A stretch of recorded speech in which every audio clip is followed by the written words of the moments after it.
Welcome to another episode of ask Islam. Ask Islam உடைய சீரியஸ்க்கு உங்களை நாங்கள் வரவேற்கிறோம். இன்னைக்கு வேற ஒரு சுவாரஸ்யமான சிந்திக்கிற விஷயங்களை பேச போறோம். மனிதன் எங்கிருந்து வந்தான்? இது ரொம்ப ரொம்ப ஃபேமஸான ஒரு விவாதம். 100 வருஷங்களுக்கு மேல இது விவாதத்துக்கு உட்படுத்தப்பட்டுக்கிட்டே தான் இருக்கு. அதே தலைப்பு தான் இன்னைக்கு. ஆனா கொஞ்சம் வேற ஒரு கோணத்துல நம்ம இன்னைக்கு பார்க்கலாம்னு நினைக்கிறோம். அது உள்ள போறதுக்கு முன்னாடி இதை எளிமையா புரியறதுக்கான சில விஷயங்களை நான் சொல்றேன் பாருங்க. ஒரு உதாரணத்துக்கு எடுத்துப்போம். இப்ப ஒருத்தர் இந்தியன்னு, ஆனா ஒரு அமெரிக்கால போய் வாழ்றாருன்னு வச்சுப்போம். அங்க அவருக்கு ஒரு விசா, ஒர்க் விசால இருக்காரு. ஒரு 10 வருஷம் இருக்காரு. அது முடிஞ்சு போச்சு. அதுக்கு அடுத்த நாள் அந்த விசா எக்ஸ்பயர் ஆயாச்சு. இப்ப அந்த நாட்டுல அவருக்கு ஒரு ஐடென்டி இருக்குமா? வாய்ப்பு இல்லை. 10 வருஷம் அந்த நாட்டுக்காக உழைச்சிருக்காரு, நல்ல விதமா நடந்துட்டு இருந்திருக்காரு.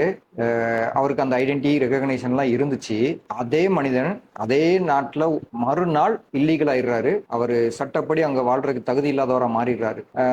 இது எப்படி இருக்கு பிராக்டிக்கலா யோசிக்கும் போது? இது மனுஷன் ஒரு பாப்புலேஷன் மூவ்மெண்ட்டை கண்ட்ரோல் பண்றதுக்கு எவ்வளவு சட்டத்திட்டங்களை உண்டாக்கி கண்ணு முன்னாடி பார்த்துக்கிட்டு இருந்த ஒரு நல்ல ஒரு ஒரு குடிமகனா, ஒரு ரெசிடென்ட்டா இருந்தவனுக்கே ஒரு நாள் எக்ஸ்பயர் ஆகி தாண்டிடுச்சுன்னா அவனுக்கு அங்க வாழ்றதுக்கான தகுதி இல்லாம இல்லீகல் ஸ்டேட்டஸுக்கு அவங்க மூவ் ஆயிடுறாங்க. இதுல எவ்வளவு ஸ்ட்ரிக்டா இருக்கான் மனுஷன், இல்லையா? இன்னொரு உதாரணம் பாருங்க. பெர்த் சர்டிபிகேட் அப்படின்னு இது எல்லா நாட்டுக்கும் பொதுவானதுதான். ஒரு உதாரணம் எடுத்துக்கிட்டோம்னா, இப்ப நான் இந்திய குடிமகன். இப்ப எனக்கு பெர்த் சர்டிபிகேட் இல்ல. நான் எங்க பிறந்தேன்றதுக்கு எந்த ஒரு எவிடன்ஸும் என் கையில இல்ல. ஆனா நான் இங்க வாழ்ந்துட்டு இருக்கேன். இப்ப இந்த நாடு என்னை ஒரு குடிமகனா ஏத்துக்குமா? வாய்ப்பு ரொம்ப குறைவு தான். அதுக்கு நான் தான் நிறைய போராட வேண்டிய கட்டாயத்தில் இருப்பேன், இல்லையா? ஆனா பிசிக்கலா பார்த்தா நான் இந்த நாட்டை சேர்ந்தவனா தான் இருக்கேன்றதுக்கான எல்லா விஷயங்களும் என்கிட்ட இருக்கலாம். தோற்றம் இருக்கலாம், என்னுடைய மொழியா இருக்கலாம், கலாச்சாரம் இருக்கலாம், உணவு பழக்க வழக்கம், நான் இங்க வாழ்ற மக்களுடைய எல்லாமே அது ஒத்து போகும். ஆனா என்கிட்ட அந்த ஒரு பீஸ் ஆஃப் டாக்குமெண்ட், ஒரு சிங்கிள் பேப்பர் தான். அதுல இந்த விஷயங்கள் அப்படின்னு போட்டு இல்லாத ஒரு காரணத்தினால நான் இந்த நாட்டுல பிறந்த நாட்டுறதே கேள்விக்குறியாகி இந்த நாட்டோட சிட்டிசனான்ற கேள்விக்குறி அளவுக்கு கொண்டு போய் விடுற அளவுக்கு எல்லா நாட்டிலையும் இந்த சட்டத்திட்டம் இருக்கு. இது நான் தப்புன்னு சொல்ல வரல.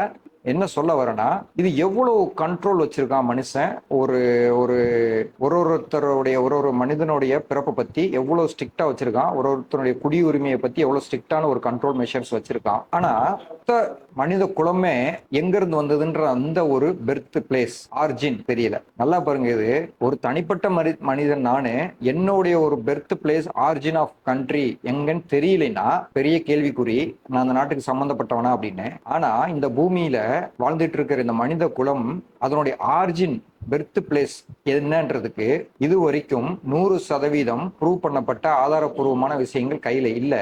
அது ஒரு ஹைப்போதிசிஸா தான் எவல்யூஷனரி தியரியை வச்சு மனிதன் ஒரு பொதுவான மூதாதையர் குரங்குக்கு நமக்கு இருந்து வந்தோம்னு நினைச்சு இன்னும் அதே ஒரு மனப்போக்குல தான் இருக்கான். அது ஒரு ஹைப்போதிசிஸ் நம்ம எல்லாருக்கும் தெரியும். இருக்கிற அறிவை வச்சு, நாலேஜை வச்சு ஒரு ப்ரொஜெக்டட் ஒரு அசம்ஷனை கொண்டு வரதான் ஹைப்போதிசிஸ். உதாரணத்துக்கு என்கிட்ட ஒரு 40% நாலேஜ் இருக்கலாம், எவிடன்ஸ் இருக்கலாம். பேலன்ஸ் இருக்கிற ஒரு 60% நான் ப்ரொஜெக்டட் ஒரு இதுவா தான் எடுத்துக்க முடியும். அதுதான் ஹைப்போதிசிஸ், இல்லையா? அப்ப மனிதன்கிட்ட முழுமைப்படுத்தப்பட்ட எவிடன்ஸ் கையில இல்ல. அது இன்னும் ஹைப்போதிசிஸ் தான் நிக்குது, தியரியா தான் இருக்கு. ஆனா அதை ஏத்துக்கிறான். இதை இன்னும் நான் எளிமையா சொல்லணும்னா, என்கிட்ட டேட் ஆஃப் பர்த் கேக்குறாங்க, இல்ல பர்த் சர்டிஃபிகேட் கேக்குறாங்க, நீ இந்தியாவை சேர்ந்தவனா அப்படின்னு கேட்கும்போது நான் உதாரணத்துக்கு சொல்றேன், என்னுடைய பிறந்த வருஷம் தெரியுங்க, உதாரணத்துக்கு 1990 அப்படின்றேன். ஏத்துப்பாங்களா?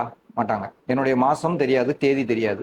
இப்ப இது ஏத்துக்கப்படுற டாக்குமெண்டா இருக்குமா? இருக்காது. ஒரு ஒரு சிங்கிள் மனுஷனுடைய பிறப்புக்கு இவ்வளவு முக்கியத்துவம் கொடுத்து கேக்குறாங்க. ஆனா மனித குலம் வந்ததுக்கு ஹைப்போதிசிஸ நம்புறாங்க. இது ஒரு முரண்பாடு தெரியலையா இதுல? ஆனா குரான் பாத்தீங்கன்னா தெளிவா சொல்லுது. படைச்ச இறைவன் சொல்றான், நம் மனிதனை களிமண் சாரத்தில் இருந்து படைத்தோம் அப்படின்றான். அப்படின்னா களிமண்ணுடைய ப்ராப்பர்ட்டிஸ் இருக்குல்ல, களிமண்ணுடைய அந்த எலிமெண்ட்ஸ், அதை பேஸா வச்சுதான் நம்ம படைச்சோம் அப்படின்றான். அதே இறைவன் சொல்றான், நான் நம் கைகளால் படைத்த மனிதனை நீ தலை வணங்க மாட்டாயா அப்படின்ட்டு இன்னொரு படைப்பினத்தை பார்த்து கேட்கிறான். நல்லா பாருங்க, நம் இரு கைகளால் படைத்த மனிதனுக்கு நீ தலை வணங்க மாட்டாயா அப்படின்னு படைத்த இறைவன் கேட்கிறான். இவ்வளவு தெளிவா இருக்கு விஷயம். அதுல சரிப்பா, நீங்க இதை ஒரு வசனம் தான், இதுக்கு ப்ரூஃப் இல்லை நீங்க எடுத்துக்கிட்டா கூட, குரான்ல பல 100 வசனங்கள் இருக்கு. அதுல சயின்ஸ் பேசப்பட்டிருக்கு, வரலாறு பேசப்பட்டிருக்கு, பல வரலாறுகள் திருத்தப்பட்டிருக்கு. அதாவது தப்பா இருந்த விஷயங்கள் புரிதலுக்கு சரியான விஷயங்கள் அது கொண்டு வரப்பட்டிருக்கு. இது எல்லாம் பல ஆராய்ச்சியாளர்கள் ஏத்துக்கிட்டாங்க. அப்ப இதை ஒரு ஹைப்போதிசிஸா எடுத்துக்கிட்டு இதையெல்லாம் உண்மைன்னா அப்ப இதுவும் உண்மையா இருக்கிறதுக்கான சாத்தியம் இருக்குன்னு நாம நம்புறதுல என்ன ஒரு கஷ்டம் இருக்க முடியும்? இல்ல என்ன ஒரு சேலஞ்ச் இருக்க முடியும்? இது ஒரு சிந்தனைக்கான ஒரு கேள்வி. சரி, இப்ப நம்ம இதை இன்னொரு வேற கோணத்துல நம்ம இதை அணுகுவோமே. சயின்டிபிக் ஃபைண்டிங்ஸ் இருக்குல்ல, அதுக்குள்ளேயே இருக்கிற ஒரு முரண்பாடுகளை பத்தியும் பேசலாம். ஒரு உதாரணத்துக்கு எடுத்துட்டோம்னா, ஆன்டிசெப்டிக் பத்தி நமக்கு இன்னைக்கு எல்லாருக்கும் தெரியும். அது வந்து போனீங்கன்னா இன்னைக்கு ஒரு ஒரு சின்ன ஒரு ஸ்டோர்ல போய் கேட்டீங்கன்னா கூட கடையில கிடைக்கும். அது இன்னைக்கு அது ரொம்ப ஈஸியான விஷயம் தான். முக்கியமா கொரோனா காலத்துல அதனுடைய முக்கியத்துவம் நமக்கு எல்லாருக்கும் தெரியும். எல்லார் வீட்லயும் கம்பல்சரி எல்லார் கையில இருந்திருக்கும் ஆன்டிசெப்டிக். ஆனா அதனுடைய வரலாறு எவ்வளவு பேருக்கு தெரியும்? அந்த ஆன்டிசெப்டிக் வந்து ப்ரூவ் பண்றதுக்கு பல உயிர்கள் பலியா இருக்கு. பல வருடங்கள் கழிச்சுதான் அதை வந்து ஏத்துக்கிட்டாங்க. ஆரம்ப காலகட்டத்தில் இது யூரோப்ல நடந்த விஷயம். ஒரு 200 வருஷத்துக்கு முன்னாடி உயிர் பலி ஆகிட்டே இருக்கு. ஆப்ரேஷன் நடக்குது, உயிர் போகுது, ஆப்ரேஷன் நடக்குது, உயிர் போகுது. இது கண்டினியூஸா நடக்குது. அப்ப ஒரு டாக்டர் வந்து இது ரொம்ப கூர்மையா நுண்ணோக்கி அவர் கண்டுபிடிக்கிறாரு. ஆப்ரேஷன் பண்ற டாக்டர்கள் கைகளை சுத்தம் பண்ணிக்காம அவங்க அடுத்த ஆப்ரேஷனுக்கு போறதுனாலதான் இந்த வந்து இறப்புகள் இருக்கு அப்படின்றத வந்து அன்னைக்கு வேடிக்கையா எடுத்துக்கிட்டு சொன்ன இவரை வந்து ஒதுக்கி வச்சுட்டாங்க. அந்த விஷயத்தை அவங்க ஏத்துக்கவே இல்லை. அந்த பலி உயிர் பலி தொடர்ந்துகிட்டே இருக்கு.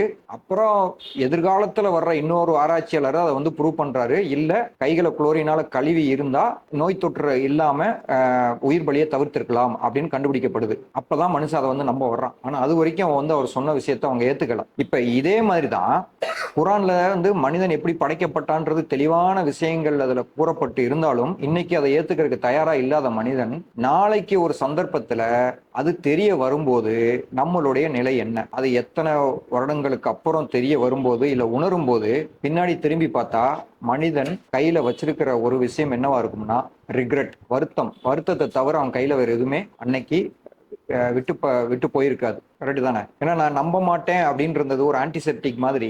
நம்ப மாட்டேன்னு இருந்து பல வருடங்களுக்கு கழிச்சு தெளிவா கண்டுபிடிக்கப்பட்ட மனுஷன் நம்பினது. அதே மாதிரி இந்த விஷயமும் நாளைக்கு இது நடந்துருச்சுன்னா என்ன ஆகுறது நம்மளுடைய நிலைமை? இதை சிந்திச்சு பார்க்கணும். இந்த மாதிரி பல சுவாரஸ்யமான சிந்தனைக்குரிய விஷயங்கள் குரானுக்குள்ள நிறைய புதஞ்சு கிடைக்கு. இஸ்லாம்ல நிறைய இருக்கு. மனிதனுடைய வாழ்வியலை பத்தி, அவனுடைய பிறப்பை பத்தி, அவன் வாழ்க்கை நோக்கத்தை பத்தி, அவன் வாழ வேண்டிய வழிமுறையை பத்தி, எது வந்து ஏற்கப்பட வேண்டிய விஷயம், எது ஏற்கப்படாத விஷயம்ன்ற பத்தி, மரணத்துக்கு பின்னாடி எங்க போக போறோம், எல்லாமே முழுசா ஒரு மனிதனுடைய வாழ்க்கை முழுமைப்படுத்தப்பட்டு அது கண்ணியமும் படுத்தப்பட்டிருக்கு இறைவனால.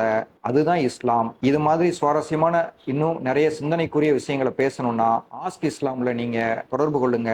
இந்த ஸ்கிரீன்ல தெரிகிற டோல் ஃப்ரீ நம்பர்ல தமிழ் என்ற ஆப்ஷனை நீங்க சூஸ் பண்ணீங்கன்னா நம்ம நிறைய இதை மாதிரி சுவாரஸ்யமான விஷயங்களை நம்ம டிஸ்கஸ் பண்ணலாம். உங்களுக்கு அது வழியா நிறைய தெளிவு கிடைக்கலாம். இது வரைக்கும் இந்த வீடியோவை பார்த்துக்கிட்டு இருந்தவங்க எல்லாருக்கும் நேரத்தை பயனுள்ளதாக அமைச்சிருப்போம் நாங்க நம்புறோம். உங்களுக்கு எல்லா நன்றிகளும். அடுத்த ஒரு எபிசோட்ல நம்ம இணைந்திருப்போம்.